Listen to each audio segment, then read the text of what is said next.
start the, yeah, okay. So I would like to welcome all of us to this philosophical and ideological class, which is called the Consensusism Study Group.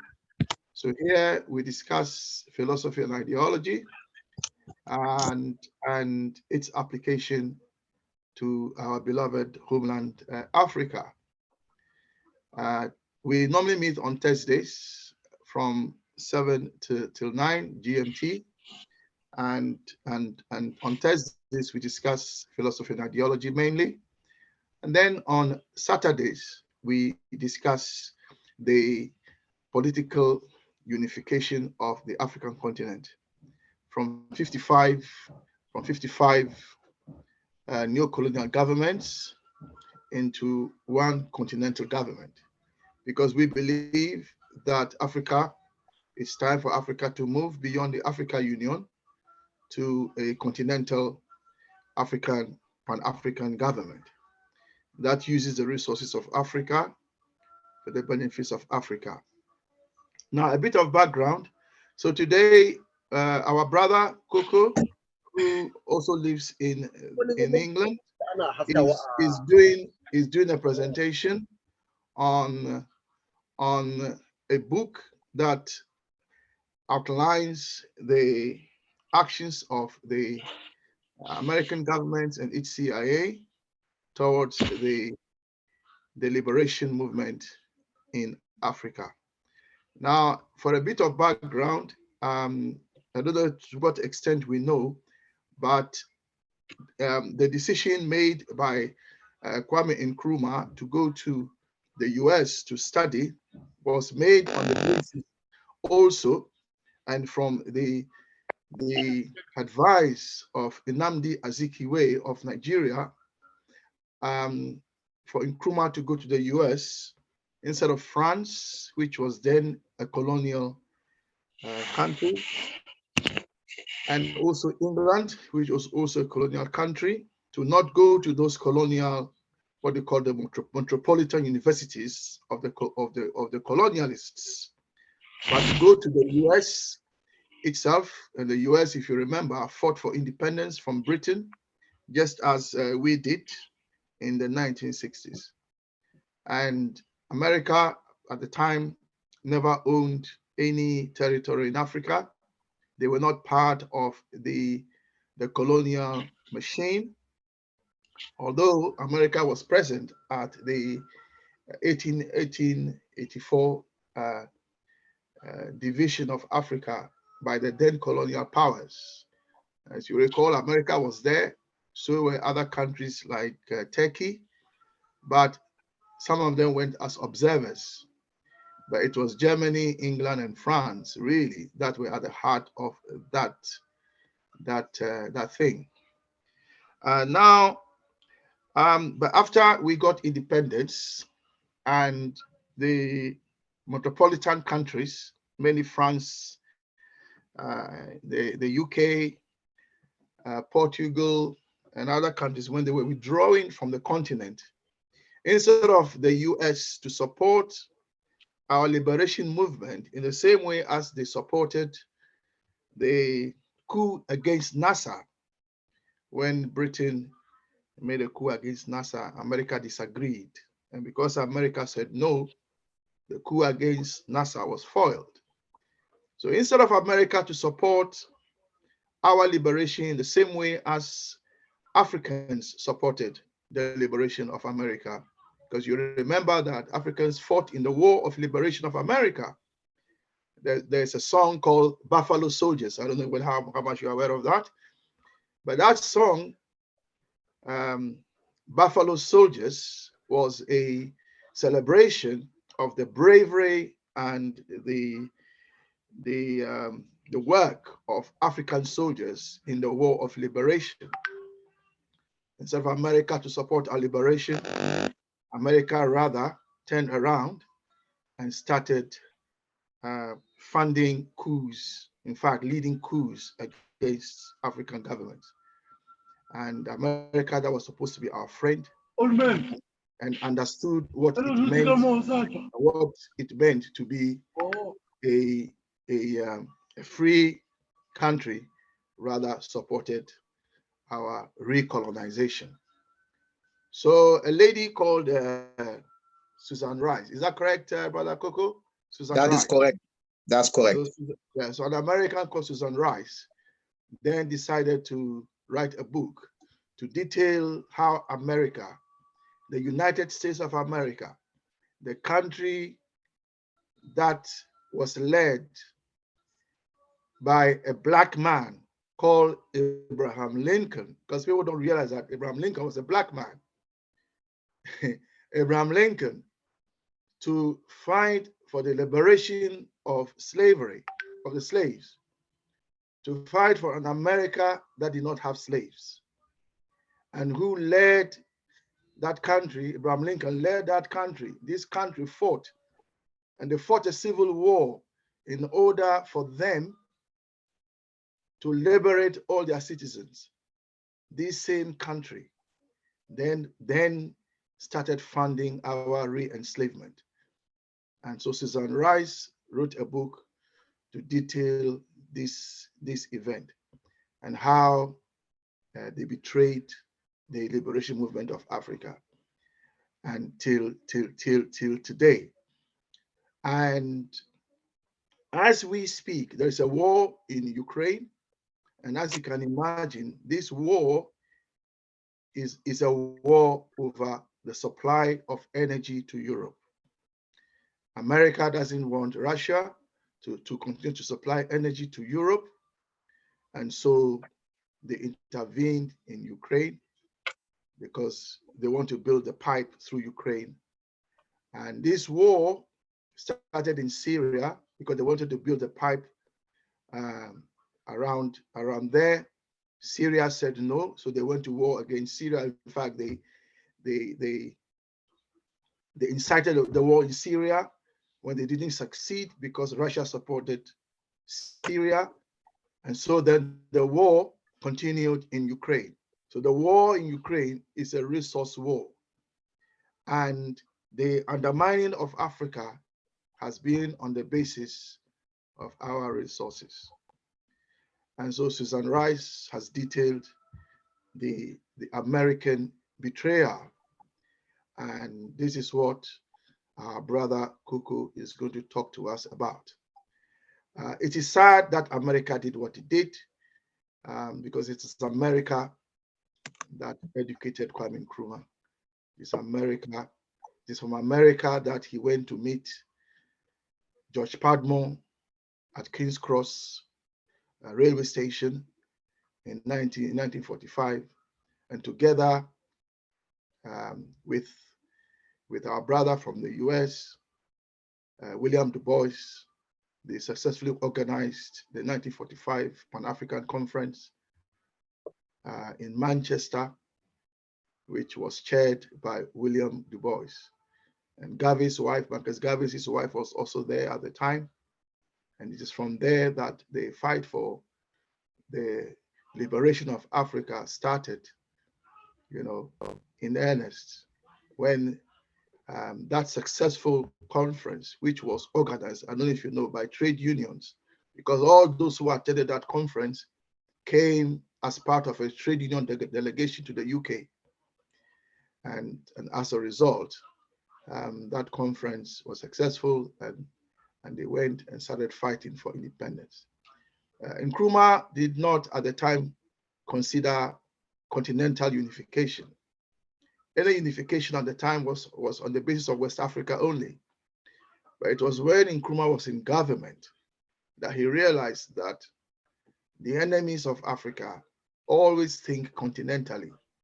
They don't think, oh, Lesotho, oh, South Africa, oh, Ghana.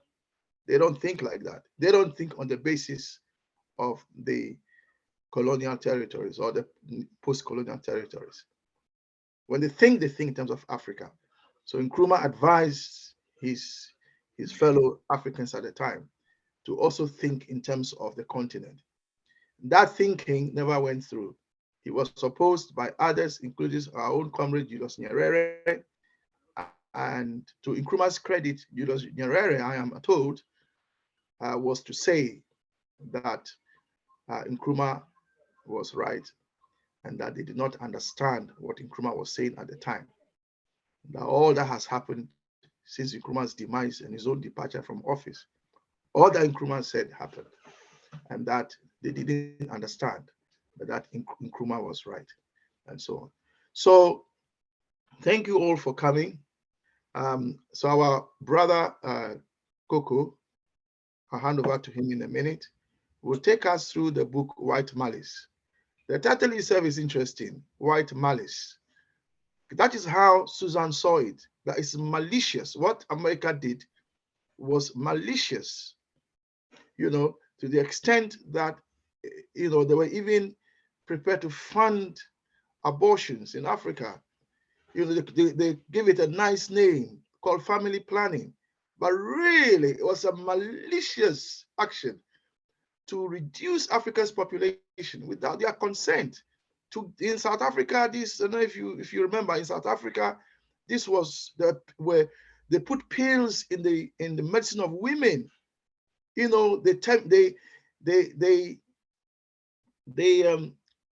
made women to not be able to bear children without their consent.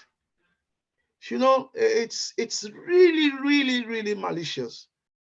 And I think that the time has come for us to call out America. But some of our brothers and sisters love America so much, they can't think of America doing any evil. For them, America, some even see America as second to heaven. America is everything to them. But America has been evil to us, has been malicious to us. So this is a book that Dr. Susan has written. And so we will hear from Brother Coco. Brother Coco, how long are you going to speak? I'm going to try to stay within 30 minutes. Okay. Because, to be honest, it's not doing it a lot of justice, because this is we're talking about 500 plus pages of the book. Well, just so you know, if you present half an hour today, we are happy you come and present another half an hour next week. It's fine with us. So if you feel this is not doing it justice, do what you can today, and then we'll continue next week. After Brother Coco presents for half an hour, we shall then have an open discussion and tie it to the cultural revolution that Brother Renumi suggested last week. Thank you. Brother Coco, are you ready? Thank you, brother. Off you go, sir. So, what's happening here is that this book, once you start reading it, you can't put it down. That's number one. Number two, you end up with some trauma from actually going through what our ancestors went through, because it's a lot. It's a lot, and there is a lot of betrayal. There is malice, as Dr. Susan put it, and you also see people who are myopic, because in the end, there is Dr. Nkrumah, who is a giant. And apart from Dr. Nkrumah, and then there's this young man who is trying to mentor, his protege, Patrice Emery Lumumba. The other guys, they are just not there. They are like intellectual buffs or just not available. So it's on that basis that you have to remember my presentation today. So I didn't know where to start. But I found this picture at the end of this book. It is by this woman who, she was looking forward to the day of freedom in 1960, when Congo got its independence. But as you know, that independence was stolen. It was stolen from the Congolese, and not only from the Congolese, but the Africans. Is there someone else with me? There is an echo. I'm just checking to see. The only it's Andy. Okay, I'm muting Andy. All right, carry on. Thank you. Sorry about that. That's all right. I've quoted this from the book, which is by Soapy Williams, who was President Kennedy's Assistant Secretary of State for African Affairs, who said the Congo, it was a bride that everybody wants, but it wasn't a bride who they wanted because of her beauty or her rich humanity, her culture, her intelligence, but it was there because of the magnificent dowry of strategic resources that Congo had. So, having discussed that, you will have to do a comparison between Congo and Ghana at independence. Brother Kwame has already mentioned that our beloved ancestor, Osagyefo Nkrumah, elected to go to the United States to study, which sort of opened his eyes. I know you say maybe he didn't start off saying, I will walk on the Pan-African route or the continental-wide route, but it helped him sort of see things differently. He wasn't channeled into thinking the colonial way, that way. And it sort of helped him. And the way he saw it, Congo was also strategic to African continental ambitions. And that is where the war started. It became a huge war of resources, because here we have a huge Western country with loads and loads of resources, which comes in and invests in undermining this young democracy. Okay. Then when I said, let's compare Congo and Ghana, Osagyefo, when he came back, they were talking about some timelines, and those timelines for independence of Ghana were going to make sure that they put their own designs on the Ghanaians, so that by the time Ghana got its independence, it's sort of stuck within the neo-colonial chain of Britain. But Osagyefo started the campaign to say, we want freedom now. We want freedom now. And that is exactly what Patrice Lumumba also did in Congo. They decided we want freedom now, and they started making protests, chaos, to make sure the Belgians couldn't rule that country anymore. Hence, they were pushed to sort of give them independence as soon as possible. Unfortunately, for Ghana, Ghana had a lot of human resources. Lots of us were taught by Ghanaians. We know that across the whole continent of Africa, because even before independence, before Nkrumah invested in education, the British also had invested in somewhat in the education of the Ghanaians. So they had the graduates, they had the civil servants who were Ghanaians. But crucially, do not forget this as I go through the discussion. When they got independence in Ghana, the army remained in the hands of the British. The army remained in the hands of the British. The control of the army. In this picture here, you see a famous musician from Congo. He is called Joseph Kabase de Chamala. The usual name that they know him by is Le Grand Calais. Calais has mentored and taught lots of musicians, including Tabule Rochereau, the late Tabule Rochereau. And I think even Franco started with singing with him. At independence, Calais penned that song, Independence Cha-Cha-Cha, which is a beautiful melody and also embodied the hope that Congo had. That's after the roundtable discussions in Belgium had happened. Unfortunately, during those roundtable discussions, you find that the Congolese went there as ambitious politicians, people who wanted their independence, but they were not prepared.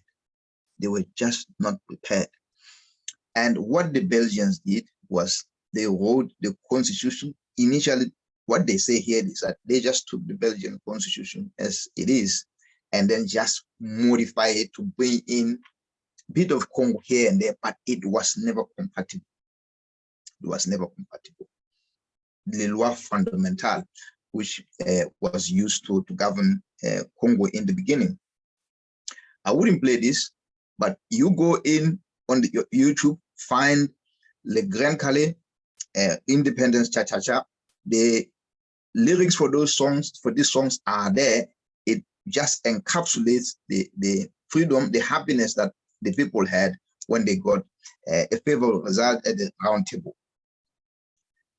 Then remember I talked about the army in Ghana. So when Congo started having their own issues, Nkrumah invested resources to help his young protege to ensure that he has enough support, and he sent the army. Trust me, he did send the army. I always try to say this to the Ghanaians. I feel we are indebted to the Ghanaians so much, because when I said Ghana, Nkrumah was a giant, it meant Nkrumah was using the Ghanaian taxpayers' resources to fund the liberation movements across all of Africa. He did a lot, and unfortunately, it meant at home, he was also not stable anymore, because he was seen to be squandering their money on things he should not be squandering the money on. But right now, all of us in the African continent, we enjoy the freedom because of what that one man did. It's a whole lot more. Then unfortunately, here comes this man, Major General Henry T. Alexander. When he sends the Ghanaian soldiers to Congo, is at the head, this man is at the head of that army, because even though it was about 3 years that Ghana got its independence in 57, when Congo had its own problems at independence in 60, Ghana didn't have its own head of the army at the time. And even this guy, when he was sent there on this peace mission, he also brought in lots of British officers at the head of this army. So here on his side, I have a man who all of you would have heard about, Frantz Fanon. And he is always, he doesn't, he calls a spade, if I can use the lingo from where we come from. He says here, imperialism leaves behind germs of order, which we must always clinically detect and remove from our land, but also from our minds as well. It's that important. So you'll understand why I say this. We got independence in the 60s, most of us, but what we got were the national anthem and the flag independence, because they continue to rule us. They continue to use our resources. They continue to use us as a supplier of cheap natural resources for their industries. And then after developing those products, they bought them back and sold them back to us at expensive prices. So imagine you're selling a product for £5 for this product, and then you're going to buy the same product for £10. Okay, the same thing which was happening with the Nigerian oil. But right now, Nigeria is trying to move things around. And there is Dangote, he has put in a refinery, and now Nigeria can refine most of its oil, and then they can sell it at a higher price. But majority of us, after independence, we continue to operate the way we were doing before independence. Don't tell me that's independence. It's only political independence by name, whereas majority of our resources, they remain within the hands of the imperialists. So I've already covered this. This is that part, but let me come back to this. The way this book is structured is that the beginning is Ghana's independence celebrations. Everybody's happy. All the Americans, who is who of the civil rights, they are there. but also the American top brass. Nixon was there as the vice president to Eisenhower at the time, and Martin Luther King was there, and even got the opportunity to talk to Nixon to say, you need to come down to the South, you need to come to Alabama and see how we live there. And there's a joke in that book which says, Nixon went to see a black man and he patted him on his shoulder and said, hey, how are you? How are you feeling today? You must be really happy, enjoying freedom, eh? The man says, no, I don't know, say, because I'm from Alabama. So that's that. The way I have researched this, I'm trying to look at connections, because you can go in and read that book. It's interesting. There are lots of stuff which you can learn yourself. But here, the coup against Nkrumah was in '66. But look what happened in that coup. The guys who were in that coup, they were with Alexander in Congo in 1960. 66, 6 years later, they are in Ghana. They are doing the same thing. And Alexander was always confident about these guys. Okay? So Colonel Godoka, General Anka, and crucially, General Anka was the man who prevented Lumumba from speaking over the radio to the people of Congo when he was still a prime minister, but he was at that time deposed by Mobutu. But General Anka, who was sent by President Kwame Nkrumah to go and help his friend Patrice Lumumba, he is the one who is the tool. That action actually brought in a bitterness between the two countries, which were otherwise in very great brethren. They were, I mean, anyone who has read Dr. Kwame Nkrumah's books, anyone who has heard his speeches, and you know that there is nothing malicious about him. And that man lived, breathed, thought, slept Africa. Africa was at his heart. And I just wish we could have a few of us who are like that. And majority of this book is dedicated to the efforts he put in to fight imperialism, to unite Africa, to protect the Africans. That's what he was doing throughout. As if we talk about Pan-Africanists, I think he is the number one. And I would like to go to what Brother Kwame said about him and Julius Nyerere. Is there in the book. That's towards the end.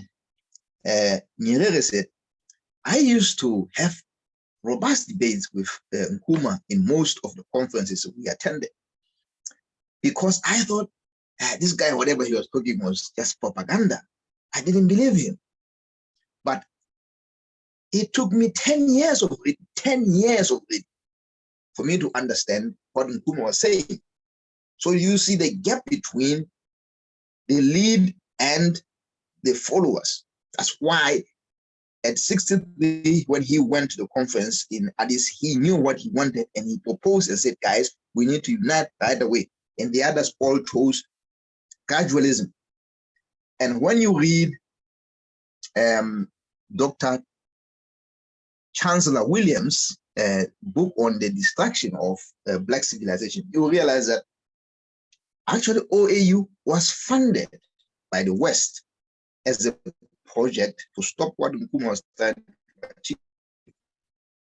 So that way you understand that it has always been in their minds to sort of see how can we stop Nkrumah. In the book they say Nkrumah was the only African who was really fighting against America's interests. And that is interesting, because whose continent is it? Is it the Americans' continent or is it the Africans' continent? They say it was their interest in Africa. And these guys, they were protecting their interests in Africa. So they will be like the most celebrated of all of them. And unfortunately, that all comes from not really clearing our brains to understand what decolonization of the mind is. There are lots of stuff that we need to unlearn because of the very poor education we received from our colonial administered governments, because many of our governments did not change education policy or curriculum since independence. We continued with what we had because it was the level of education, very poor education that our leaders had. Hence why I said we need to examine not only the land, as our brother Frans Fanon says, also the minds is important. Okay, so the fight against Africa was on several counts, really several counts. And importantly, you see, they were financing some of the stuff we were using in Africa. Yesterday, I met one of my Kenyan friends, and he was telling me that the Kenyan soldiers who are fighting in Somalia, fighting for Kenya's security, are being paid by the Americans. And I'm thinking, we never learn, and we are never going to learn. Because if we are still being funded by foreign powers in the AU, our wars are still funded by foreign powers, they will come and want their dues. They will come and want their dues. Unfortunately, this is how they did their stuff before. They invested so much for us, we didn't know where the money was coming from. But what that did, it was the battle of the public opinion. It was the battle of the hearts. They were winning our hearts in that way. He is a great South African writer, S.K.M. Ahleli. One of the organizations he was leading in Africa was unfortunately being funded by the CIA. So that's how malicious they are. They are not scared to invest the money regardless and to get to their ultimate objective.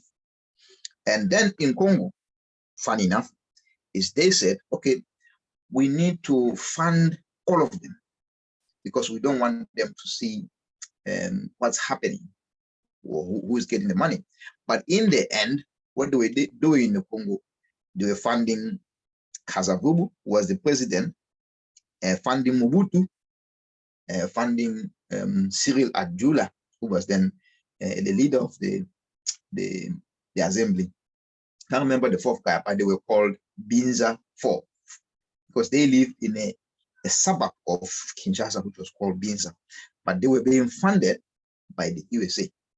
They were spending lots and lots of money to fund them to get to what they wanted to achieve. And as you know, this is the man. The story is long, but what Dr. Susan doesn't say about Mobutu there is that Mobutu read Machiavelli's The Prince.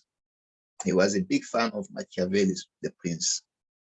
So for him, betraying Lumumba was as easy as that.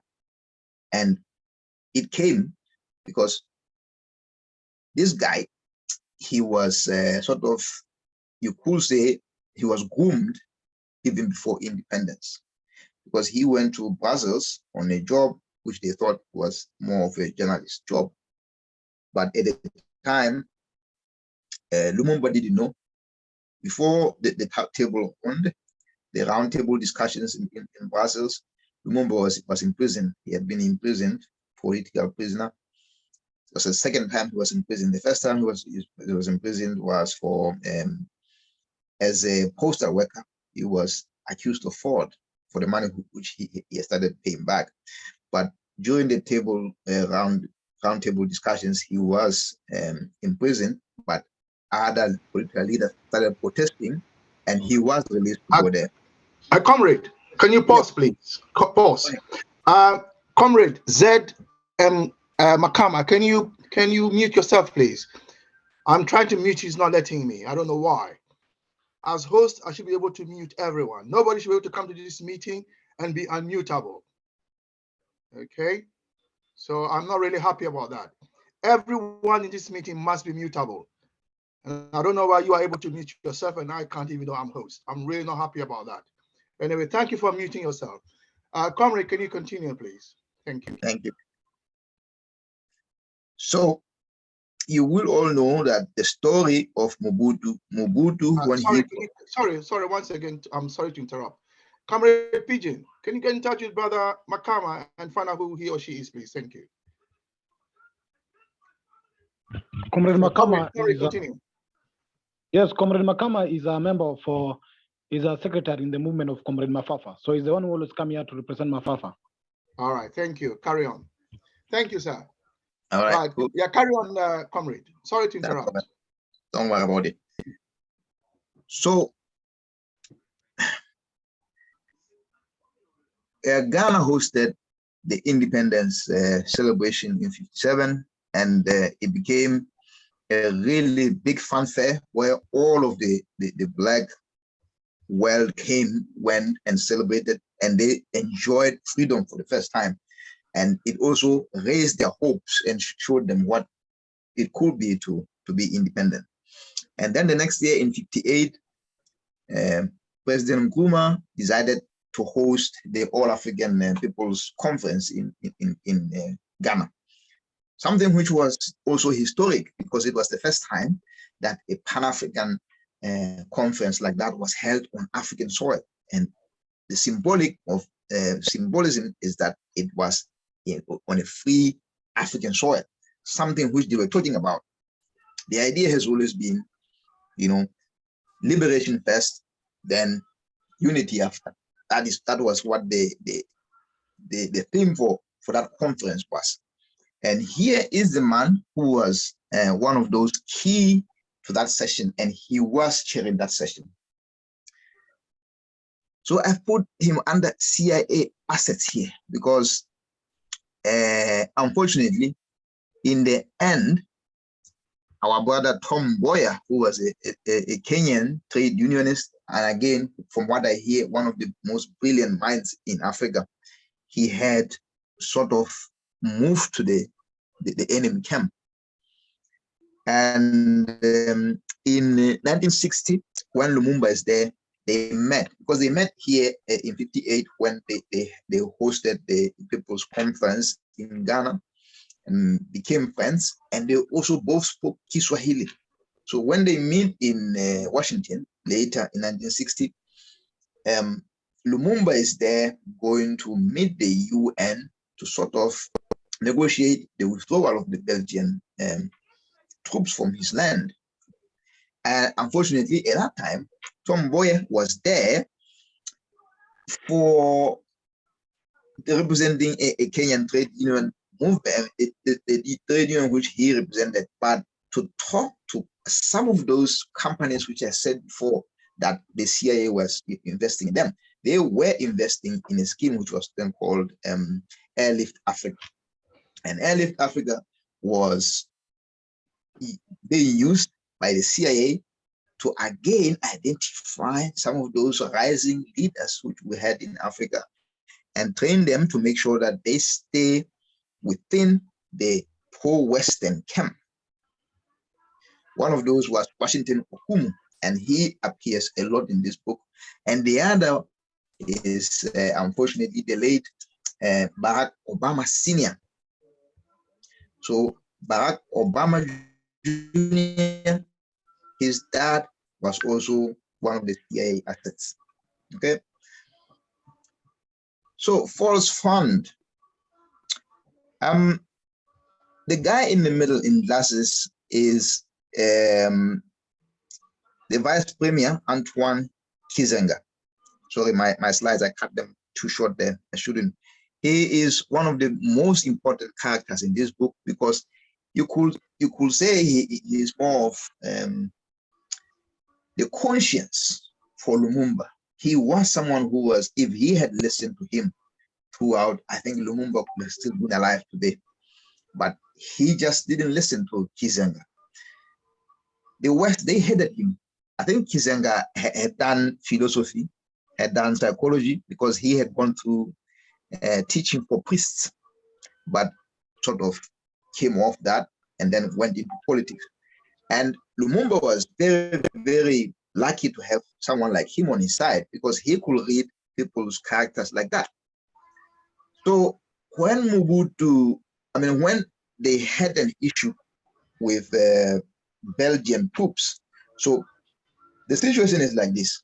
They got independence on 30 July 1960, and then on the 30 June 1960, and then on the 4th of July, they are then army commander who are still Belgian, because don't forget, I said the Congolese, they didn't have a lot of trained personnel. Even the army, they didn't have any.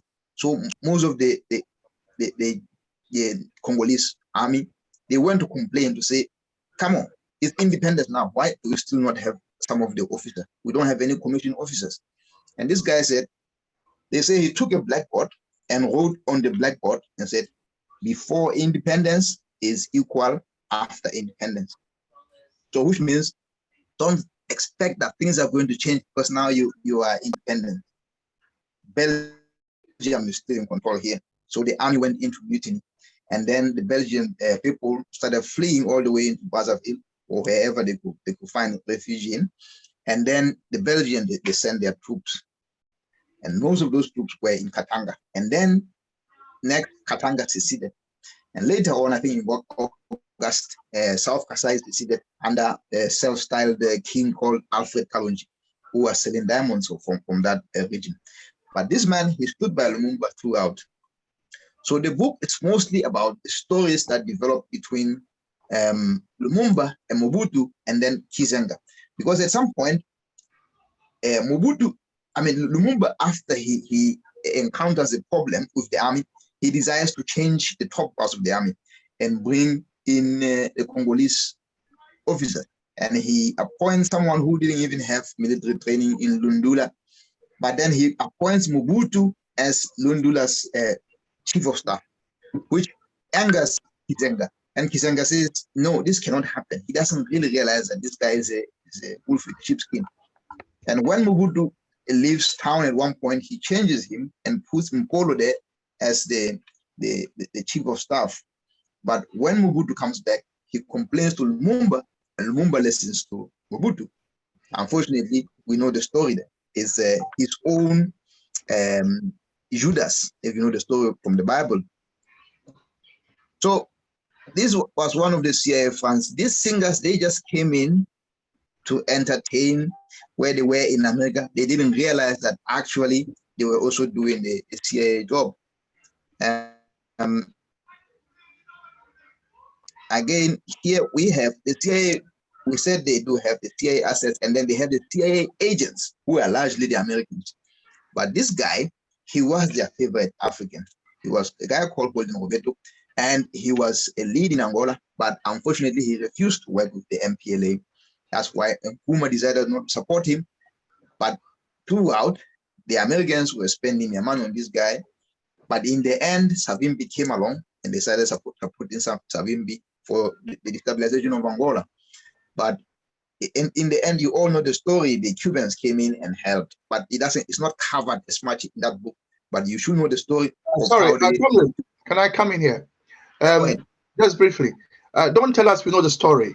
You tell us the story if you have to. Don't worry about the time. Yeah. Okay.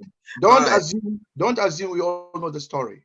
All right, thank you. That's fine, brother. So Holden Roberto, he lived in Kinshasa for most of that time. And I think in the end, he sort of ran out of resources and ran out of support because most of the support now was going to MPLA. But during all that process, Holden Roberto was the man who was getting all the trust from the CIA.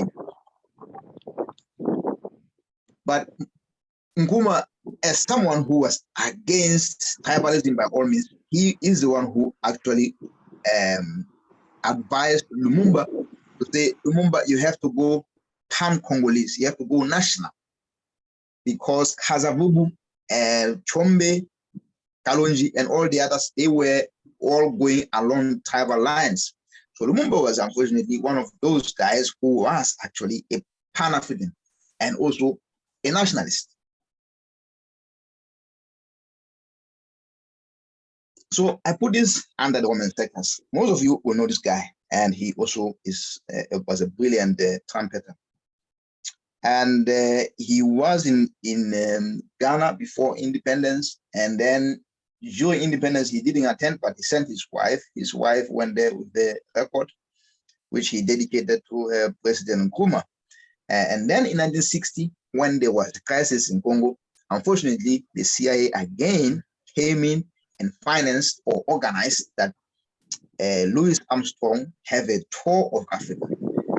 This is the Roman circus, because what happens in Rome when there were issues, the emperor would throw in a circus for the people so that they forget that there are issues.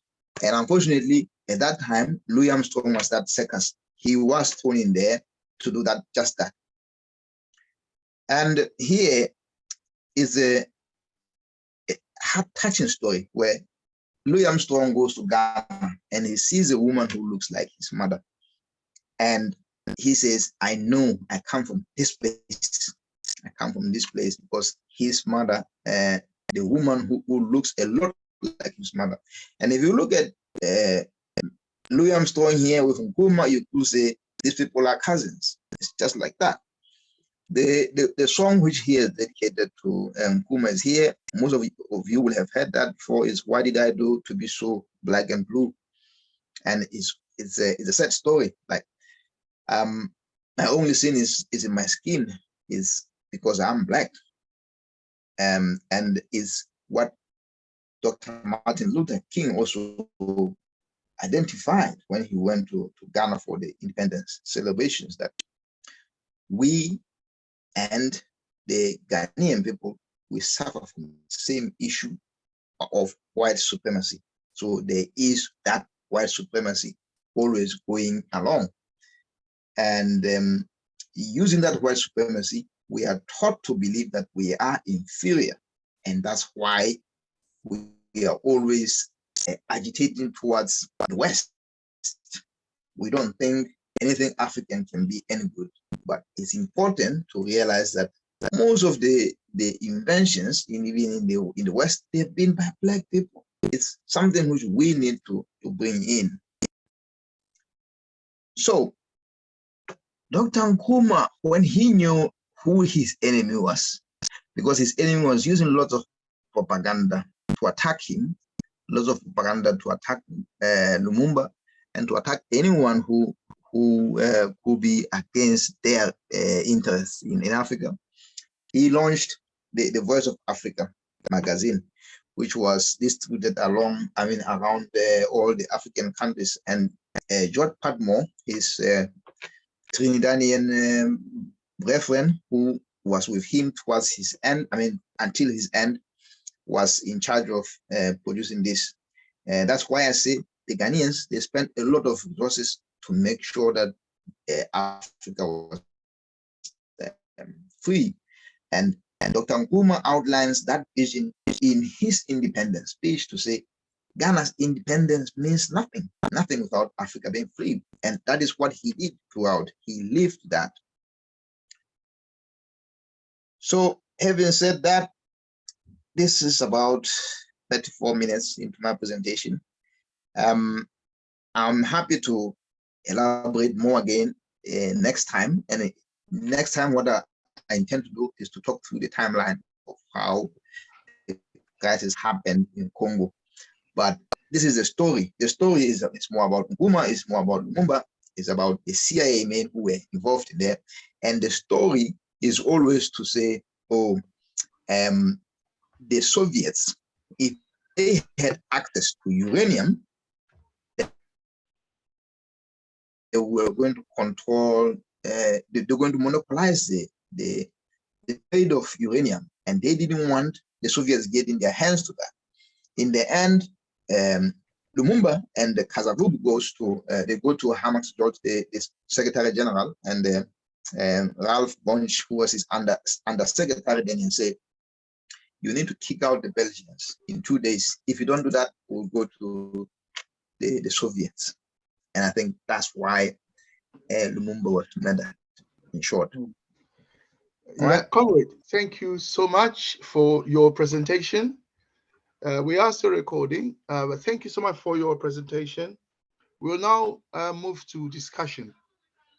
And in the discussions, I think people will either, so sometimes people want to ask questions or they want to make comments.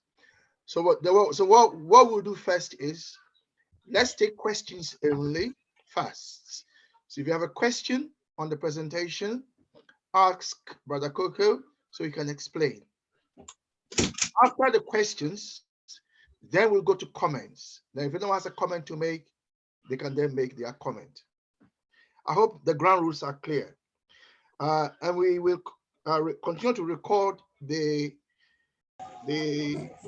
questions and maybe leave out the comments in order not to make the video too long for those who want to watch later. Thank you very much, Brother Coco. I, for one, would like you to, yes, present again next week, and the week after, and the week after, and the week after, as long as you need. As long as you need to tell us everything you want to tell us. And I have no doubt that you understand this part of the story, just as I understand the Nkrumah side very well.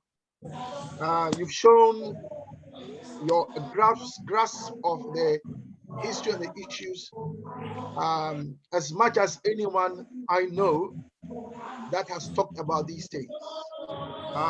So thank you very much. Let me pause, Comrade J. Atu.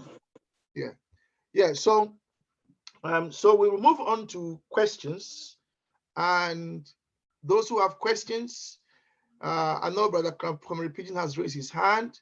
Maybe let's do it that way. If you have a question, please raise your hand so that I'll call you in turn. But can I be the first to start with the questions, please, if that's okay? Go ahead. So my question, I have a few, but let me just ask one. Mm-hmm. Was the Secretary General of the UN at the time, it is said that he was supportive of Ghana and the Nkrumah position, and that is why he was murdered. This is what we hear. Was he murdered? Thank you. Yes, thank you for the question. So yeah, before you answer, let me just say to Comrade, before you answer, Comrade J, I've muted you again. Please don't unmute yourself unless you want to speak, as there's music in your background. Thank you very, very much. Yes, Comrade Coco, please continue. Fab question. So the way that Dr. Susan has written this book, she goes through lots of material, lots of literature, lots of evidence. And she really goes to town to try to prove that the Americans were behind all of this. They were funding this, and they had the resources to do that. So what they were using, let me see if I have this here. They had this instrument here, which was called the Crypto AJ CX52, which was a cipher machine, which was being used by the Secretary General. And we know that the Secretary General had that in his office. And I think this was also recovered after the plane crash over Zambia.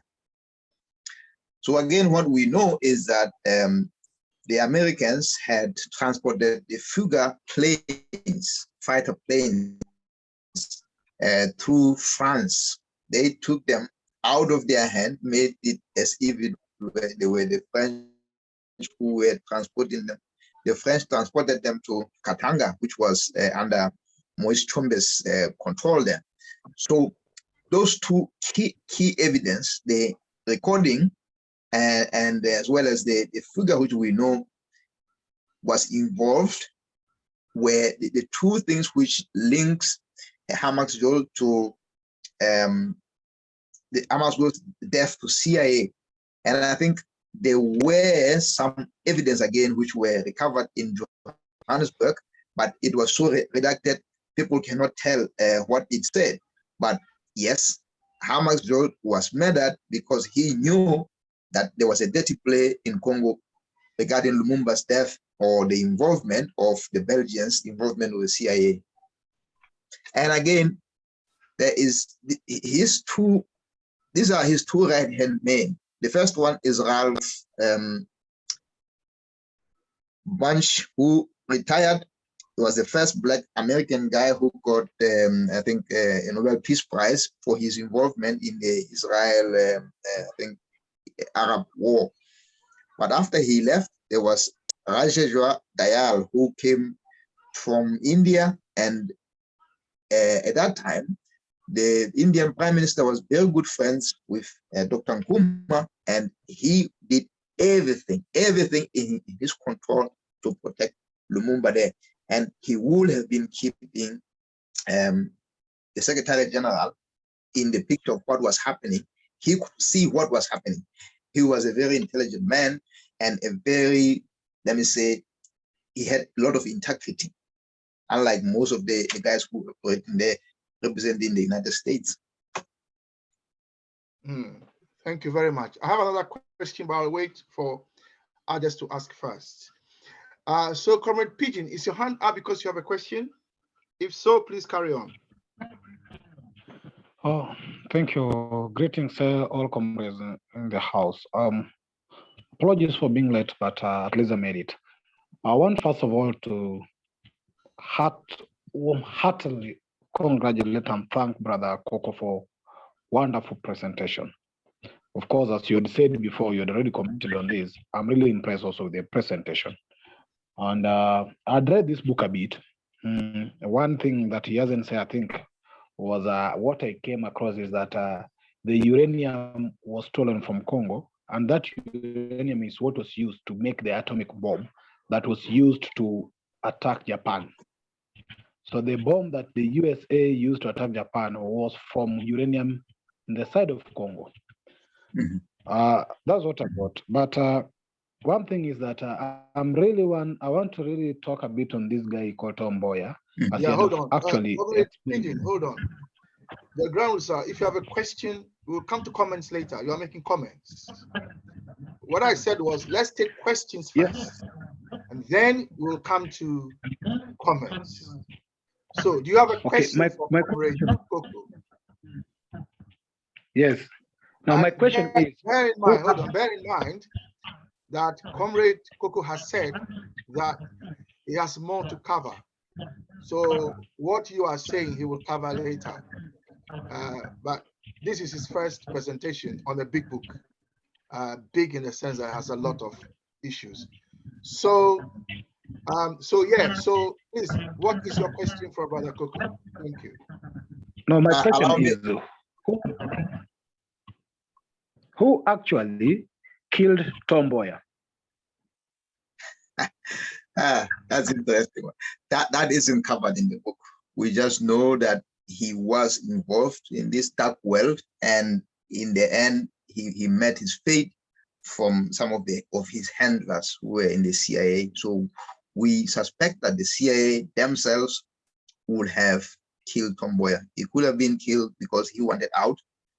Because what Washington Okumu said was, once you are in, there's no way out. They will always come calling for your services. It's not clear from the book. So all I can say is that by speculation, it would have been either the CIA themselves or the enemies of the CIA. But with regards to the Hiroshima and Nagasaki attack, you are right. There is a big mine in Congo for uranium called Shingolobwe mine. Is in Katanga, and that's one of the reasons why they intervened in Congo. But if you see my first slide, it said Congo is a bride that everybody wants. Everybody wants, for the magnificent strategic resources they have. Everything is included in there. It's included, including uranium, it includes cobalt and all the other resources that Congo has. And the fact that at the time that of the Cold War, the US, they sort of had enough resources of uranium, but still they wanted to keep hold of whatever excess uranium that Congo had produced so that it doesn't fall into the Soviet hands. So it's all of that. It's all about the Cold War playing out here in our land, in our region, and we being collateral damage, like you call it that. Yeah, thank you very much for your answer. Sorry, I missed part of it. There was a knock at my door. So, who killed Tommy Boy again? In short? No, as I said, it was. Oh, it's not covered in the book. Okay. Yeah, no, it's not covered in the book. But as a CIA asset, they would have kept coming for more, because according to Washington Okumu, once you are in, there's no way out. You don't even tire. I think Washington Okumu is said there he dies a very disappointed man, because he was one of the brilliant minds as well. He goes to study in America using this Airlift Africa program that they had, but then he gets involved in the CIA. And as a result of that, he can't really go ahead and pursue his ambitions. They call on him to come in and do all lots of menial jobs or anything that they wanted to do. He goes to Congo, he goes to all these places that they wanted him to go. So it's highly likely Mboya as well was also involved in that. And knowing the stature of Tom Mboya, he was someone who also had his own ambitions. It could be he wanted out. He just wanted to lead his country when the time came after Kenyatta, or someone else who was the enemy of the CIA probably bumped him. Okay. Thank you very much. So thank you very much for that comprehensive answer. Before we move on to brother sister Ida, who also has her hand up, can I ask, is Mr. Obama covered in Susan's book? Yes, Obama is covered in Susan's book, but only to say he didn't like the way Africa was presented all the time. They always present Africa negatively. But again, as I said, his dad was one of those who came through the Airlift Africa program. But they don't say much about what he did. They don't cover much about Obama Senior or even Obama Junior. Is only a small part. Okay, because people don't realize that Obama Senior was a CIA agent. Anyway, okay, thank you. Comrade Pigeon, Comrade Aida, please, your question to Comrade Coco. Are we all comrades today, or can I have Brother Coco? Brother Coco, I'm sorry, I missed a lot of your presentation because I'm just finishing work, but I did see the picture of, was it Lucille Armstrong? Somebody Armstrong, the woman. And I wanted to know if that was Armstrong's daughter or his wife. His wife.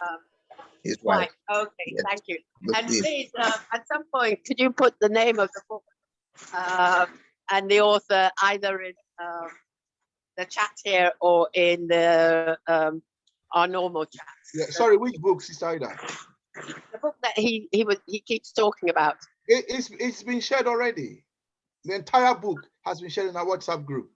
You can then I'll go searching for it. Yeah, you can download it and read it. It's all there. And Comrade Pigeon will contact you and help you with the sharing again. Okay. Yeah, sorry, I haven't read the book has been shared, and we've always been asked to read it. But as Comrade Coco is a leading, as you can see, a leading expert on these things, we've asked him to present to us. And what I heard of the presentation was wonderful. So I look forward to your next one. Thank you. Then you haven't heard anything yet, because he has more for us. I hear. Thank you. Rose, thanks, Ida, for your question. There's no other hand up, so I take it there are no further questions. So let's go to comments. Comrade Pigeon, your comment now. Thank you. One is that it is in record sometimes, even though it is hidden, that Tom Mboya was killed by the first president, Jomo Kenyatta. Of course, as Brother Cook has stated, he was the preferred presidential, the first president of this country, because by then Jomo Kenyatta was in prison. So he was the preferred president. Then when Jomo Kenyatta and his team in the parliament of 1965 passed a bill that Kenyatta become a president for life, there was not to be any election. He was to be president until he died. That is when they decided now to work away on killing him. And that's where he was killed is where the National Library of Kenya is lying, the archives is lying, and his statue is in the middle of the city of Nairobi. Obama Sr. was airlifted through a program by Tom Mboya and Jeff Kennedy, and that's why it seems Tom Mboya had worked with Jeff Kennedy a long time ago as a spy. So he airlifted Obama Sr. as one of the students who were going to US to study. But then he came back having graduated as a CIA, and that's why he met his death in Nairobi. So he was a CIA, and probably for his case, it might be a hit from inside that the CIA had to deal away with him. Thank you. Why would the CIA do away with Obama Senior? You know? It's not probably clear because when he came back, he worked in the Ministry of Treasury as an economist in Kenyan government. So he was very clear of the details of economics and probably was working to spy on that because he was employed directly to the ministry. But So it's not clear why. Are you suggesting that the Kenyans got rid of him because they thought he was working for the CIA? No, to him, it's not linked locally that has anybody killed him locally. The links that are coming out clearly is that he might have been killed by the CIA in Kenya, not probably that the government had any motive with him. So probably it was an external kill, unlike Tom Mboya, which but was what I'm suggesting, Comrade Pigeon, is that we know that sometimes there are differences between MI5, the British intelligence, and American intelligence. And sometimes they do quarrel. Now, as you know, Kenyatta was trained in England, and Kenyatta went to school here in here. And so Kenyatta is if you like, a protege of the English. And here you have Tom Mboya, who Obama Senior, who, as you said, was airlifted by Mboya to America, comes back effectively as a CIA agent. So clearly there is a mismatch there. So you have the British and the Americans, if you like, fighting for supremacy in Kenya. I mean, we know today that the British have the upper hand in Kenya. I mean, correct me if I'm wrong, but that is my understanding. And this could be because they eliminated the American side of things by killing Tom Mboya and then killing Obama Senior as well. And by getting rid of them, they then had complete control over Kenya, which is still happening today. I mean, I'm not saying I'm an expert, but I am just following the evidence. What do you think? Brother Coco, feel free to comment on what I've said as well. What the book says was that the Airlift Africa program is started being questioned by the Kenyan authorities and the British authorities because now they are not getting those best brains coming through to either to Kenya or to Britain. So you might have a point there because what the Americans were doing, they were hunting. They were in a way hunting for best talent and then trying to get into that sphere of influence of Kenya. And who knows, it could have been that, as I said, enemies of the CIA or the CIA themselves. But I don't see how the CIA will kill one of their own unless, like in the case of Iraq, the president of Iraq, who was the war in Iraq. So Saddam was a CIA agent, and then he tried to then take out an American president. So they went after him. So he is a CIA agent who has become a rogue. So then they got rid of him. Is that Saddam or Osama? No, I'm talking about Saddam Hussein of Iraq. Oh, okay. So Saddam was a CIA agent. He was trained as a CIA agent. Then he tried to take out the father of George Bush. And so George Bush went after him. So this is a fight between people in the same circle, if you like. So I can understand the CIA going after Saddam because he tried to kill an American president. You understand? But I know of nothing that Obama Senior did against the Americans that would warrant CIA killing him. I'm not saying I'm an expert. I'm just following the logic. Anyway. Yes, Brother go on. Comey, you might be because when Senior came back, Barack Obama Senior came back, he was lying low. He was not profiling himself that much. So he was not even clearly in any political differences or competition. He was trying to lie low as a CIA. So probably it's true that it might be the enemies of CIA who ended up hitting him, because working as just a junior, it was not senior, it was just a moderate position in the Ministry of Finance and everything else. Probably the enemies, which, as you say, maybe Kenyatta, realized that this guy was lifting some information in the head of CIA and US for maybe that might have been one of the reasons why they decided either internally to do away with him. Because as you see, even the father, the founding deputy president, who was the father of the current opposition leader, Jaramogi Oginga Odinga, they was accused somehow to having been linked with the USSR, and then the president had to remove him from the power. You see, the former first president. So the first president was having this tendency trying to clear his enemies. So it might be possible, yes, he might realize this was another CIA undercover, and then he cleared him.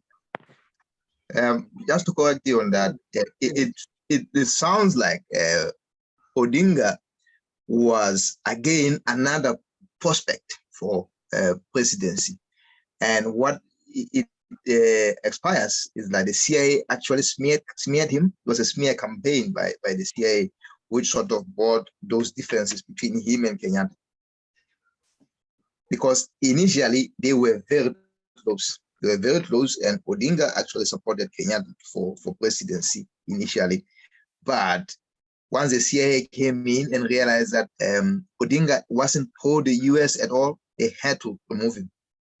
And by removing him, they put that wedge between him and Kenyatta. Okay, let me just give my final comment on this, please. Yeah, go on. Yes, Oginga, who was the father. Is almost 8:30, everyone. Yeah, go on, brother. Okay. Brother Pigeon. Oginga Odinga was very clear that he was anti-West, but he was pro the East, the South. So even he organized programs to take when Tom Mboya was lifting Kenyans to US, he was trying to lift Kenyans to USSR. So most of people from the Odinga program were taken to USSR for studies, and it came at a time that now because he was the one who championed for Jomo Kenyatta to be released, and in fact, he said categorically when Tom Mboya wanted to be the president, he said categorically that there cannot be any independence without Kenyatta. But little did he know, because he wrote a book later on, Not Yet Uhuru, which means not yet independent. He wrote it later. Little did he know that Kenyatta was also another puppet of somewhere else. So when Kenyatta realized that Oginga was also becoming more popular, because remember, Oginga and Tom Mboya come from the same nationality. We are all Luos. So when CIA was having Tom Mboya as the champion up there, they were seeing, of course, how they could get Oginga. But Oginga was totally clearly that he was anti-CIA, he was pro-USSR. So what happened is that when Kenyatta came in as he was trying to eliminate his enemies, he decided to push Oginga out a bit. And by pushing him out, Oginga even ended up resigning from the deputy president. When he was supposed to come to Ghana for a meeting, he realized there was another person who was represented, because the Kenyatta appointed 8 vice presidents. So when he was coming to represent the country, another person came in to represent the country, and he was seated in Ghana. And that was the greatest embarrassment he met. And from there, he resigned. So Oginga was not purely a prospect of CIA, but he was actually clearly and linked somehow to be a USSR, but he was not clear. That's why even the current son, the opposition leader now, the CIA actually rigged him out. He was supposed to be this president, but it's believed that President Ruto was actually handpicked some week before election by the CIA, and they twisted the election in his favor because they feared that the son, Raila Odinga, might also be a socialist as his father. So that's it. Okay. So if you ask me, things for me are clearer, and I can see how Odinga will survive, because Odinga is not pro CIA, and he's not and he's pro, if you like, Russia, or if you like, the USSR. So you can see why he may have survived. You see. Anyway, the time is now 8:30, and if there are any further comments, please raise your hand so that we can hear from you.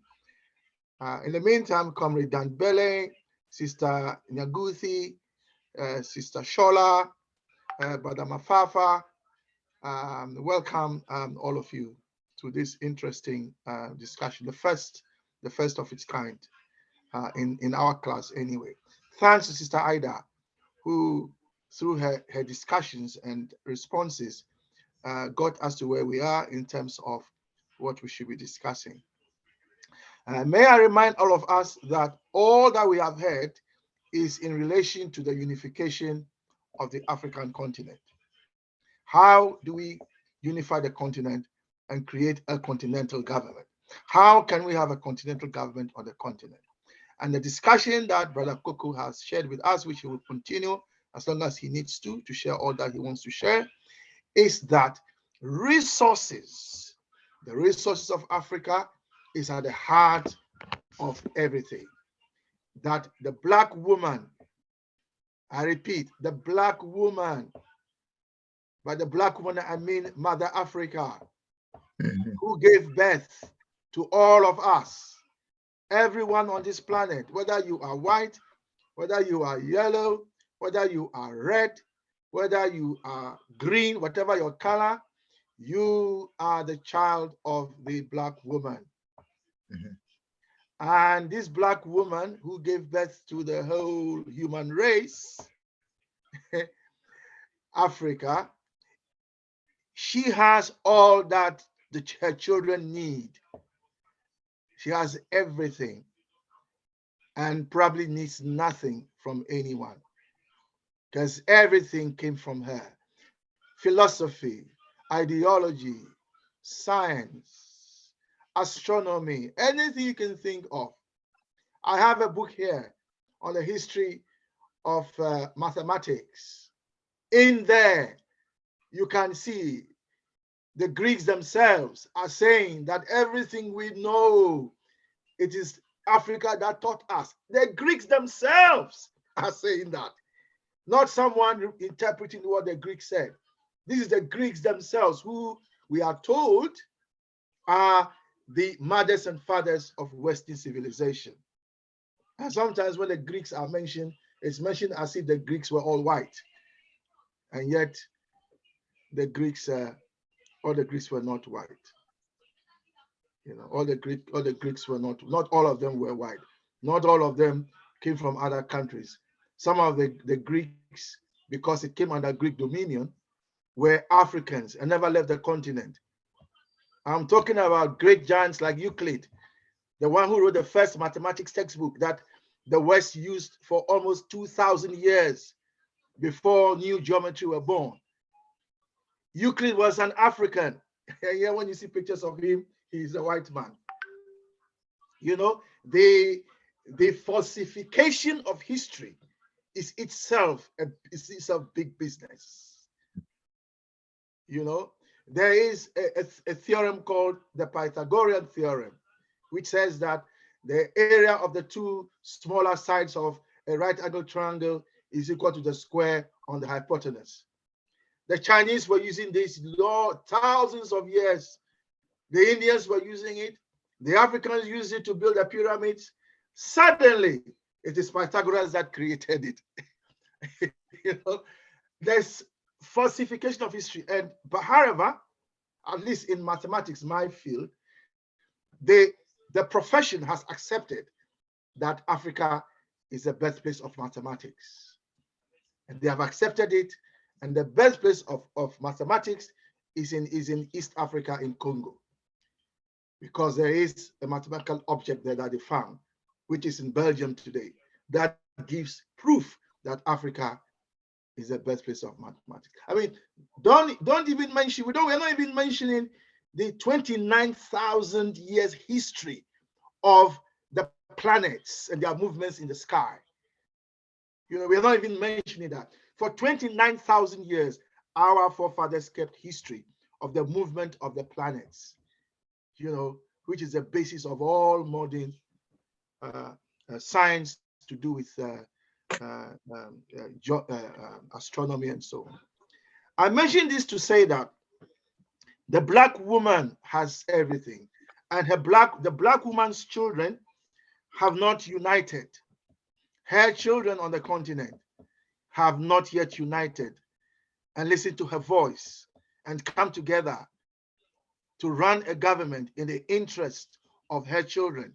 And we are saying that we need to start that discussion. And thanks to Sister Ida again, herself a black woman, who has drawn this to our attention, that we should have this discussion. We should talk about the unification of the continent. And that is why this CSG Saturday meeting has been dedicated to talking about that. The time is 20:37. I'll open the floor and ask everyone to comment. We'll move still in terms of what we are discussing, the cultural revolution, because we are thinking that culture must lead the argument for unification. And Brother Ilumi was suggesting that perhaps we do a 50th anniversary of the Pan-African Cultural Conference that was held in Nigeria. Nigeria, I call it the powerhouse of the continent. I don't know if you know, but Nigeria is more powerful than South Africa. The Nigerian economy is bigger than South African economy. And people go on about South Africa. Compared to Nigeria, South Africa is nothing. Nigeria is the powerhouse on the continent. And if we can get Nigeria to move in that direction, Africa will move in the right direction. This is my belief. I don't speak as a Nigerian because I'm a Ghanaian, although my stepmother is from Nigeria. So I have a stepbrother who is Nigerian. But I speak as a Ghanaian, and I'm saying that we all have to start respecting Nigeria. You know. So anyway, so I will pause there, and the floor is open up to 9 o'clock. Let's talk about the cultural revolution. The cultural revolution. Thank you, Brother. Maybe you can start for us. Thank you.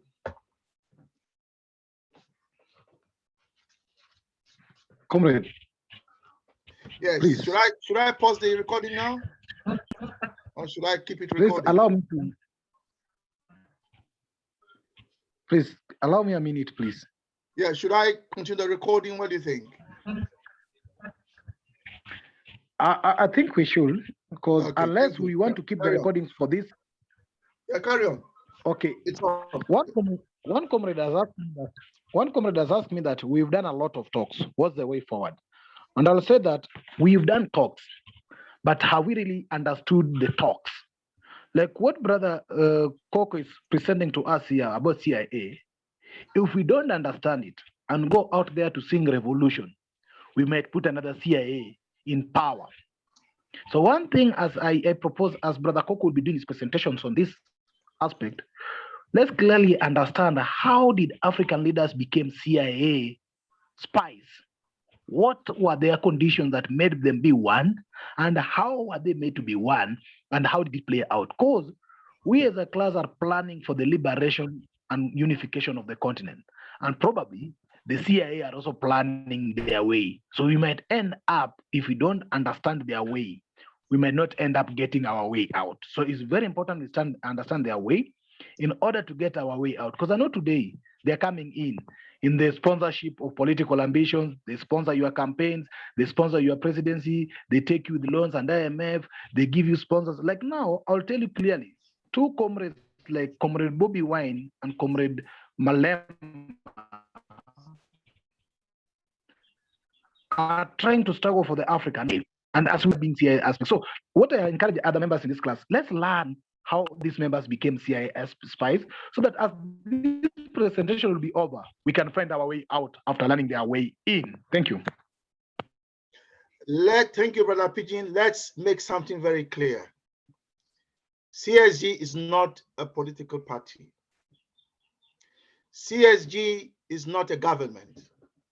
We don't run any government, either at the national, regional or local, anywhere. CSG is an ideological and philosophical class. And what we do is talk. Our business is talking. So please, if you don't want us to talk about the CIA, then, or I'm not saying the brother who asked you, Comrade Pigeon, is asking the wrong question, but I'm saying to everyone that let us understand that our business in a philosophical and ideological class is talking about the things that matter: philosophy, ideology, education, science, technology, engineering, mathematics, social development, water, sanitation, housing for our people. Our job is to talk. Universities, all they do is talk. Universities, you go to university, all they do is they talk. I am a teacher. My job is to talk. I talk about things and train children in mathematics so children would understand. So that is my business. That is my job. My job is talking. I am paid to talk, just as a footballer is paid to play football with his feet or her feet. So if you tell a footballer, oh, you're always using your feet, so when are you going to use your hand? You're asking the wrong question, because a footballer does not use their hand unless they are a goalkeeper. Okay? Unless you're a goalkeeper as a footballer, you cannot use your hand. And you can't go to the football field and talk. You're not there to talk. You are there to play with your feet. Our job in this class is to discuss, is to raise issues, is to ask people questions, is to ask difficult questions. And maybe they don't want us to talk about these things. We know, don't we, that for a long time now, nobody is talking about the unification of Africa. People are complaining. They agonize and agonize and agonize. Even our own brother Koku here, if you recall, was one of the things he said, and I quote, he said, and we are never going to learn. You know, that's what even Brother Coco said. So you can see that people are not learning. And when people are not learning, it's because maybe nobody's teaching them the things they need to learn. So in a mathematics class, you cannot just expect children to just know the theorem of Pythagoras. That's something to drop from the sky and they will learn it. Even when you teach it, you have to make sure they understand and can solve problems. So let us be clear. Our class will not stop talking. So if you don't like talking, don't come to our class, because our class is a talking class. And don't say to us, why are we talking? Let us do things. But that is the point. Talking is also doing. When you organize a class, you are doing something. That is action. Our action is what we are doing to organize talks, as Brother Coco has just done. That is our job. If you are in a political party, then take what we are saying and ask us or share with us how you are going to implement that wherever you are on the continent. But please don't come here and ask us, we've been talking, and therefore what are we going to do? We are doing what we should be doing. What are you doing? That is what you should be asking yourself. You know, what skills do you have? What knowledge do you have? What understanding do you have? What action do you intend to take? Because the problem today in Africa, if you ask me, is that a lot of us are not doing what needs to be done. Look at how much research Brother Coco has done in this book. Look, listening to Brother Coco. Just look at the wealth of knowledge and historical information he's given us. Amazing, amazing. So more of us need to do the work. Our elders say that when the load is heavy and many of us have to carry it, it becomes lighter for everyone. I'll pause there. So, Brother Pigeon, that is my response to whoever asked you that question. Don't entertain such questions in the future. Ask them what are they doing or what are they prepared to do, and then we will give them the philosophy, the ideology they need to do it. Yeah, I'll pause there because I can go on and on and on sometimes. Thank you. Right. Let's hear on culture. Brother Renumi, you might want to start with us. Sorry for the, if you like, the diversion. But yeah, Brother Renumi, start for us, then we can join in. Hello. Yeah, good Yes. evening. Good evening, our brother Yeah. from the powerhouse. Yeah, the powerhouse is we're trying to survive in the powerhouse for now.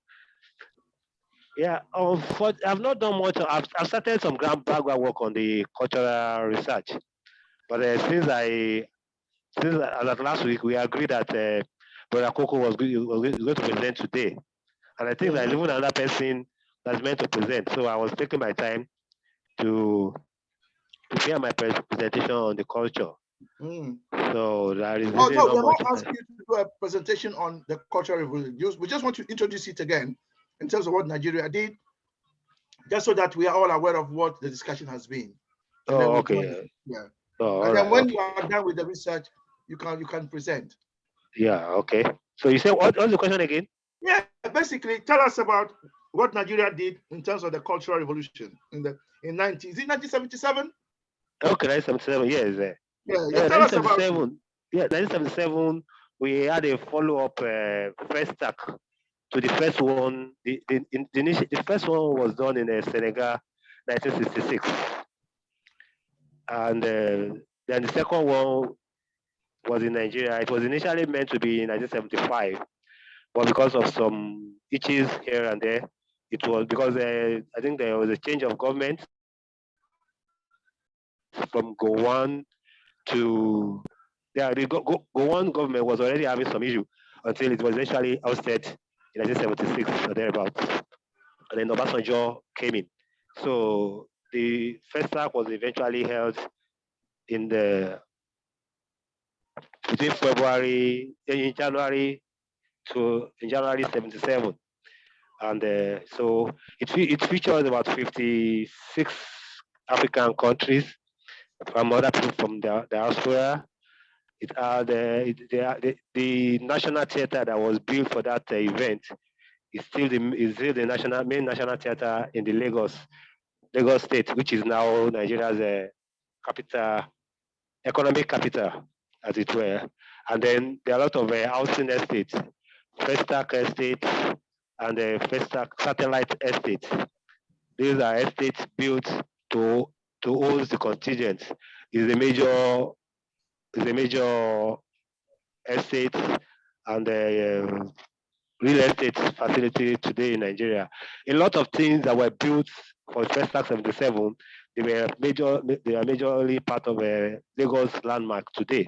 And then of course a CBAC, Center for Black African Art and Culture, a museum was set up to also host all the artifacts that were brought in for Festac.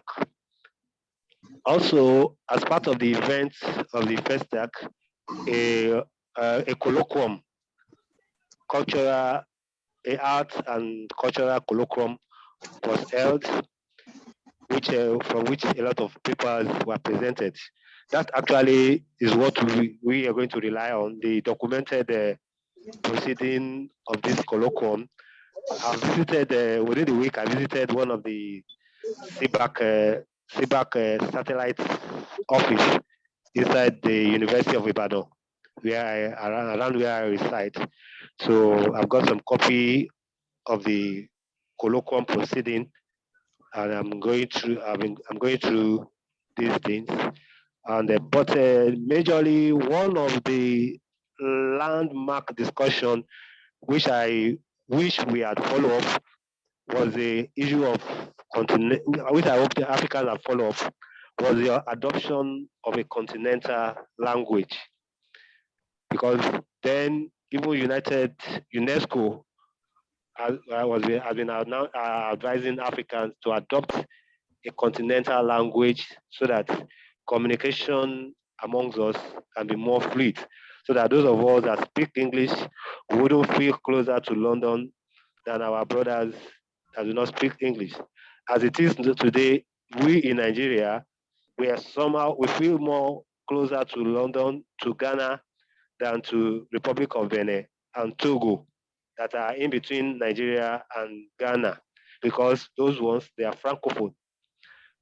So, and then the same thing, Cameroon, almost every country surrounding Nigeria, they are not, we do not have any, we do not have so smooth relationship with them, because they do not speak English. Their official language, or their colonized imperialistic language is not English like ours, so they speak other languages. So we always feel this distance. So that we will have been better off if we had a common front, a common language, and we can communicate with ourselves, which language which we can also trade in. And that is where the northern part of Nigeria, where they speak Hausa, they seems to have related more with other people in the Niger and in the northern part of Benin Republic, northern part of Togo, northern part of Ghana, where I think the Hausa language cut across more. So this is basically the background of apart from visual arts, performing arts, cinematic materials that were exhibited, that were used for the first act. This is a discussion along the language line, along art and culture, what we were going to use to revive the memory of first act. And like the chair rightly said at the beginning, we probably will not need to, we won't be dealing directly with the government. We'll deal with various art councils, CBAC, Center for Black Art and Cultural Museum, that was set up immediately after first act to curate some of these materials. So we will speak through them, and it is through them that we're going to get to the government. So it's not going to be a difficult task, because I think this parastatal or this establishment institution, they too want to be relevant. They've been lying low, just keeping watch on this material, not knowing what to do with it. I'm sure they will be excited if some people are going to make them more relevant than just a shelf material they've remained for quite a long time. So that's Comrade Numi, thank you very much for your presentation. We am right in this class. I think I'm right to think that you will lead this for us. Comrade Pigeon is already or has been tabulating Pan-African organizations. So I'm sure he'll be happy to work with you on tabulating the cultural institutions on the continent. All right. And please, let's not forget North Africa, because sometimes they feel isolated from us. And if you followed what happened in Tunisia, in the Sifax region, Tunisia, where the president himself is talking about a great replacement theory, which is a theory which is discredited, that we from the sub-Saharan Africa are planning to replace them. In other words, to get them out of Africa and have North Africa back for ourselves. I mean, of course, North Africa belongs to Africa. All those parts were us there before we moved south. Sometimes because of the Muslim, the Muslim invasion. But today in Africa, I don't think anybody is thinking of getting rid of anybody and replacing them. Even in South Africa, they've accepted that the whites there can stay as long as they are subject to the rule of law. So I'm saying that let's remember that in looking at these things, we must also bring in our brothers and sisters in the north, because what happened in Tunisia is because of this lack of cultural dialogue, if you like, that they see us as enemies, and a fight between two two people, a sub-Saharan African and a Tunisian national, led to deportations, murder. I think some people were murdered. People has their money stolen, and so on and so forth. So, yeah. So the way I see it, the way I see it, Brother Numi, is that you do your basic research first, put everything together, Yeah. and then Brother P will work with you to identify all the cultural institutions across the continent. And Sure. then our next move will be to just contact governments. Not that we want them to do, but to let them know this is what we have in mind and how can they support. Sure. And then we will then work. But at all time, we'll keep our eyes on Nigeria as where it should take place again. Because for me, Nigeria is pivotal in all this, and because it's the economic power from the continent. So thank you. If anybody else wants to comment on that, please do. I'd like to welcome our own brother from GAC, who is not here for long. But brother, would you like to say a few words? Please do. Thank you.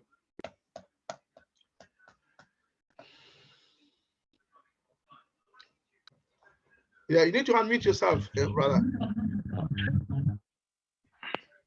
I'm just not. Can you hear me?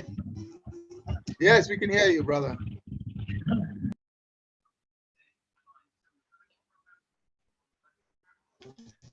Hello. Okay. Yeah. I'm we can hear actually you. on the bus on my way. Thank you. Okay. So does that mean you can't speak? Okay. All right. I would rather not. Thank you. Okay. I love. Yeah. So our brother is on a bus in I don't know, maybe London. So you can imagine if he starts talking about Pan-Africanism, I think the whole bus will have to stop and listen to him. Yeah. Thank you, brother. So that is it. It's 2 minutes to 9, and Brother Coco has his hand up, but we haven't heard from Sister Shola. I really love to hear from Sister Shola, because it's always good that even Sister Nyaguti to just say a few words to us before we close. So Brother Coco, did you want to say anything? If you want to, just hold on. Let's hear from Sister Shola, a few words from Sister Shola, who is in the US, but is from Ghana. And let's hear Sister Nyaguti, who is also from Kenya. We'd like to hear our sisters, please. So Sister Shola, you go first. A few words, please. Oh, thank you so much, sir. That was quite an impressive presentation with a lot of insights. I think we will kind of want to look at the cultural piece as well. So thanks. And by the way, I would like the author of that book, The History of Mathematics, if you could. Okay. Oh, the mathematics book. Yes, please. Yeah, it was done by, I'll send you the link after this. It was done by the Open University in England by authors called Favell and Gray. They put together a reading. So yeah, I will definitely get in touch with you after the class. Thank you. Thank you so much, sir. Thank you, Miss or Mrs. Sister Nyaguti, let's hear your voice, please.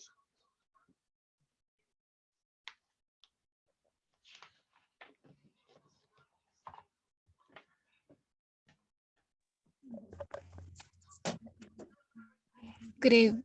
Is it night? Yeah. Good evening. Good night, whichever. Yeah. I'm just, thinking about my country at the moment. And I think it's a history repeating itself. I think you're already forming a new culture in Kenya, whereby every political season just goes the same way. There's always opposition and the government of the day, and they're always antagonizing. And I think that's not progressive politics. As for me, I think probably the government at hand will have something to do if the opposition was just silent and waiting for next term so they can get more votes. perhaps they would do something for Kenyans. But with all these demonstrations going on, it's frustrating the government of the day, and so just making a bad situation worse. And I don't think that's what we need to be doing as Kenyans. As a matter of fact, I don't think that people should be involved in this. If these wealthy people of Kenya who are our leaders want to engage in fights, they should be allowed to just fight on their own, but they should not involve the people. But what really makes me sad is the fact that the people are just blind to see that they're being used, because everybody is following their own interest. You know what? I happened to be on Azimio's side, that is the opposition, during the campaign time, but that was not my wish actually. That's just because I happened to be in the coalition party for Azimio, which was not Kenya, which is led by our Azimio deputy Martha Karua. So if all I wish that Kenya should be under Raila's hands, because somehow I feel like if he could get the presidency, considering the fact that he has wanted it for so long and he's never got it, and Kenyans have been doing a mockery job at him. Like it's been a mockery, you know. I feel like if he gets the presidency, he would do something really bad for the country. Like he would do a vengeance kind of a thing, and I'm afraid of that. And I wouldn't say that Ruto is the better hand, because I know his history as well. Kenya just needs new leadership. I wish it's gonna be possible in future, and I wish that people just stop going by the political wave, because it's a lot of deception in it. And when we talk about culture, I think we need to focus on education, because the same things that our fathers were taught is the same thing that our children are being taught. I know Kenya is trying. They're trying to do with these CBC. There's this whole new curriculum for the education, but I don't think it's working really, because the teachers they're using are the same old teachers they were having, though they're trying to do some training and what have you. But there's a picture I have on my gallery right now. There's a school in, I don't remember where in Kenya, a high school, whereby the students were forced by the administration to pray and fast. So there's a picture of students in the field laying prostrate, praying to God for whatever reason, fasting. And I'm like, okay, so this is the same old thing, the same old teachers teaching our children. So the culture is continuing, and it's not a good culture, because it is a new colonialism kind of culture. So if there's a way we can penetrate our education system, maybe we can begin changing things from there, because let's say we've already been corrupted, but can we save our children from it? Yeah, that is my comment for the day. Yeah, Mr. Nyaguthi, thank you very much. The time is 9:04. Just so everyone knows, Mr. Nyaguthi is the one that is really passionate about the renaming, the renaming of persons and things, which is a big thing. I don't know whether some of us are aware, but it's a big area of our lives where we need to rename things. And the change of language, this one language thing itself, part of that. It's a very big area. Nyaguthi has done some work for us on that. And I think we'll link that into the cultural discussion. That is it from me. Brother Coco, you wanted to say something before we close the meeting? It's 9:05. Yes, please, guys. I come from the economics, statistics, analysis side, but still I want to say something about culture. I think the first time somebody really appealed to me about language was Mwalimu Professor Ngugi wa Thiong'o, when he said the Berlin Conference, after the Berlin Conference, then came the chalk and the blackboard. And they used the language to bind us to them. And they know the power of what that language does to bind us to them. So we continue to go on as if things are all right, but they are not all right, because we continue to trade with our former colonies more than we trade with our brothers. Okay, so we continue to go to London for hospital medicines instead of doing something which will work for all the continent. And we continue to go to Paris if we are in Francophone, because we have that language. They bound us to them. And Coco, it's 9:06. We normally should finish at 9. So make it brief so we can close the meeting and then pick this up next week. So yeah, my point is, so that we can close the meeting. Yeah. I think we should put language there as one of the discussions we have to have next time, because it's important and most people don't understand why. They think language is on the periphery of unity. Unity has to come first and then language after. But we need to talk about it. Thank you very much. Yeah, thank you. And I think we will need someone to present for us later on the question of language. Maybe Brother Pigeon will do that for us, because he is a teacher of Swahili, which when I was young was a chosen African language. Comrade GSC, the brother has his hand up. I don't know if it's recent. If it is, brother, you want to say something before we bring the meeting to a close? Brother Glenroy, did you want to say something? Okay, Brother Glenroy is not saying anything. Ida, did you want to say something? I did. I wanted to say, what about the brother who just talked about language? Could he present as well on language? Oh, you mean Brother Coco? So important. Yeah, Brother Coco is presenting on Susan Williams' book. And was it Brother Brother Inume, you mean? Yeah, who just said that he thinks language is important. Yeah, he's doing the research on what happened. When he does, he will do a presentation. Yes, that's correct. Okay. So thank you. Brother Inume, did you have your hand up briefly? Brother Inume. Brother Inume, did you want to say something? Yes, Yeah, briefly. on, Briefly, I just want to reassure the sister that spoke about the issue of opposition in Kenya. That is probably a developmental phase of Kenya politics. And sincerely, I want to tell you that some of us here in Nigeria sometimes appreciate the level of consciousness or political awareness in Kenya. And then having opposition is not a bad thing in politics. It's not good for opposition to be too quiet. We don't wait for the ruling government to do so much damages before you criticize them. And again, we should also realize that the world is becoming multipolarity. So the days of American domination is fast going down.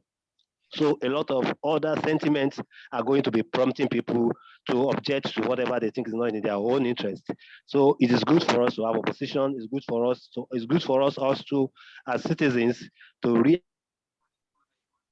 reactivate our position so that we don't wait for them to damage things before we talk. So that we need to be active in that. So that's what I want to say. Then on the language stuff, we'll look into that. And education, of course, education. The bedrock of education is language. In what language are you educating yourself? In what language are you training your young ones to think?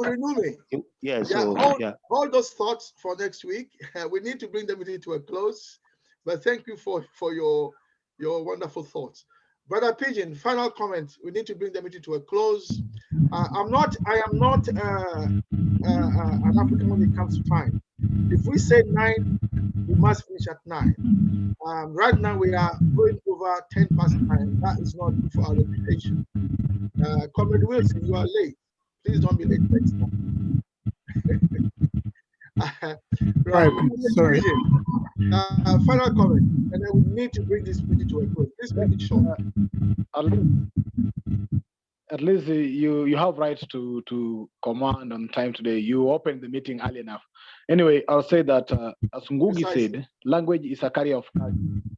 Language is a carrier of culture. So I have a book on that, Decolonizing the Mind. I can share to anybody who might want to present where he talks of language purely in that do. book, or I can do it myself. Yeah, please do. Thank you. All right, thank you. Right, Thank you. everyone, thank I'm you very done. much for coming. We shall see you all next week, Saturday, where we'll continue with the discussions on the unification of Africa. Thank you. Bye, everyone.